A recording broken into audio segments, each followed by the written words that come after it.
What if your dreams aren't yours? Not imagination, not noise, but something reaching you, something beyond your mind. Because some cultures didn't interpret dreams, they listened. So who's been speaking to you while you were asleep? Before we go further, it's important to understand something. There is no single Native American belief system.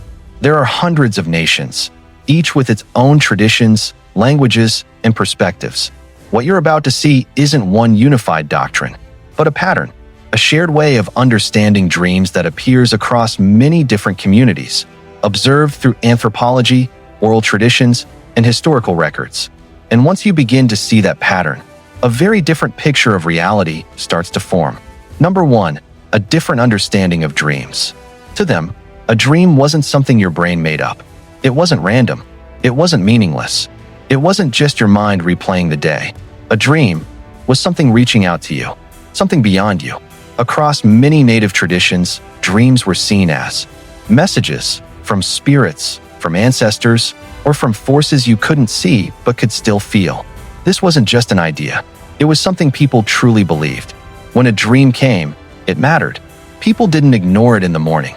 They didn't brush it off and move on. They paid attention. Because dreams were not distractions. They were communication. A message sent for a reason. A message meant to be understood. Sometimes, people would think deeply about a dream before making a decision.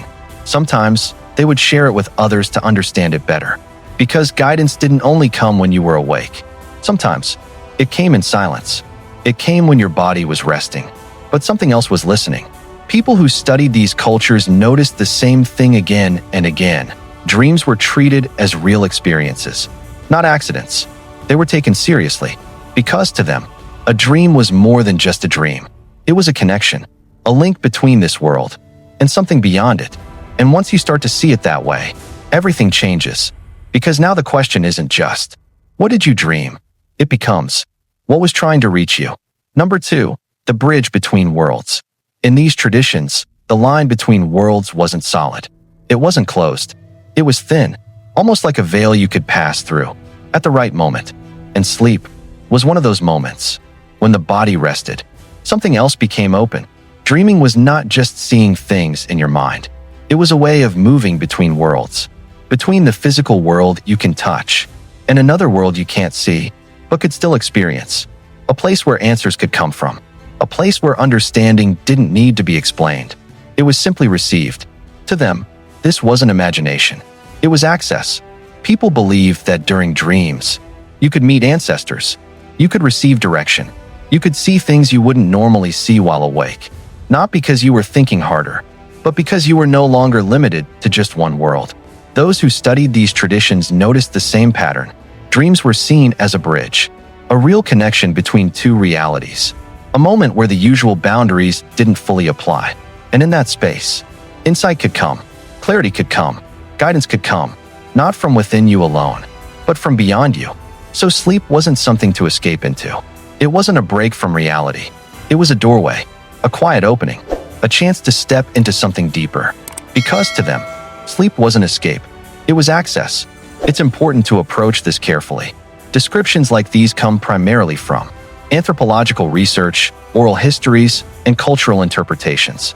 They do not represent every individual belief, and they should not be taken as a single, universal truth across all Native nations. More importantly, these perspectives exist within deeply sacred traditions, not as simplified ideas, but as lived experiences that continue today. What you're seeing here is not an attempt to define those beliefs, but to better understand how they were, and still are, perceived within their original cultural context. Number 3, dreams as a way of knowing.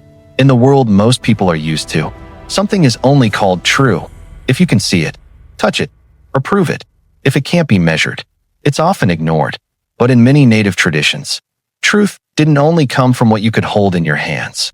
It could come through a dream. Dreams were not pushed aside. They were trusted. They were seen as a real way of knowing, a way of understanding things that couldn't always be explained out loud. People looked to dreams to understand who they were, to find direction in life, to make sense of choices they had to make. Because sometimes, the answers you need don't come when you're thinking harder. They come when you're quiet enough to receive them. A dream could show you something about yourself, that you hadn't seen before.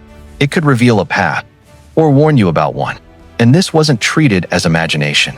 It was taken seriously because to them, dreams were not less real than being awake. They were part of reality too, just a different layer of it. A layer where things could be seen before they fully happened, where meaning could come before it made sense in the physical world. And once you accept that, knowing changes. It's no longer just about what you can prove. It becomes about what you can receive. Because sometimes, the truth doesn't arrive as a fact. It arrives as a dream. Number 4, dreams that guided real life. This wasn't just something people believed. It shaped what they did. Dreams didn't stay in the night. They followed you into the day. People didn't just have dreams and move on. They acted on them. A dream could influence a personal choice. It could affect a journey. It could even shape what a whole community decided to do next. Because if a message came through a dream, it was taken seriously. Not later, not someday, but now. You didn't wake up and forget it. You woke up and responded to it. Number 5, warnings, signals, and the future. Some dreams weren't just guidance. They were warnings. A feeling, a sign, a moment that stayed with you even after you woke up. Many believed that dreams could show danger before it arrived, that they could prepare you for what was coming. Not everything in life gives you time to react, but a dream might. People paid attention to these moments because ignoring them could mean missing something important. These weren't always treated like symbols to figure out later. Sometimes they were seen as direct signals, clear, urgent, meant to be understood in time. A message before it was too late. Number 6, dreams and identity. Dreams didn't just guide what you did. They helped shape who you were. Through dreams, people began to understand their place in the world, their role, their path. Because not everything about your life is something you choose step by step. Sometimes, it's something you discover. In certain traditions, people would go into quiet, focused states, waiting for a vision, a dream, a sign, not to escape, but to receive direction. You didn't figure everything out on your own. Sometimes, your purpose came to you. Number 7, those who could interpret. Not everyone understood dreams in the same way. Some people saw more in them, understood them more deeply. Within many communities, there were guides, elders, leaders, healers, people others trusted to help make sense of what was seen in a dream. Because sometimes a message isn't obvious. It needs to be understood. These individuals helped connect the dream to real meaning. They helped turn something unclear into something you could act on. Because a message only matters if it's truly heard. Number 8, dreams were never just personal. Today, dreams are often kept to yourself, private, forgotten, or brushed aside. But in many native cultures, dreams were shared. They were spoken about, listened to, thought about together. Because one dream didn't always belong to just one person. It could matter to everyone. A single dream could influence a group decision, a plan, a direction, a response. Dreams were part of how people understood the world. Together, not alone. Number 9, encounters beyond the physical. Dreams were not always seen as stories. They were seen as real encounters. People spoke of meeting others, ancestors, animals, spiritual beings. And they didn't describe these moments as symbols. They described them as experiences, as something that actually happened. They didn't say, "I dreamed about a wolf."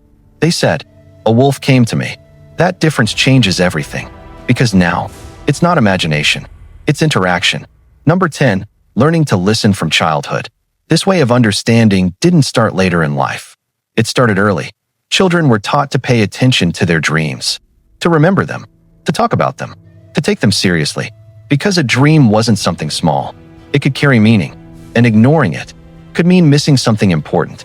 So from a young age, people learned not just to dream, but to listen. Number 11, a world where everything was connected. None of this stands alone. It only makes sense within a bigger way of seeing the world. A world where everything is connected. People, nature, spirits, ancestors, not separate, not divided, but part of the same whole. In that kind of world, dreams aren't strange.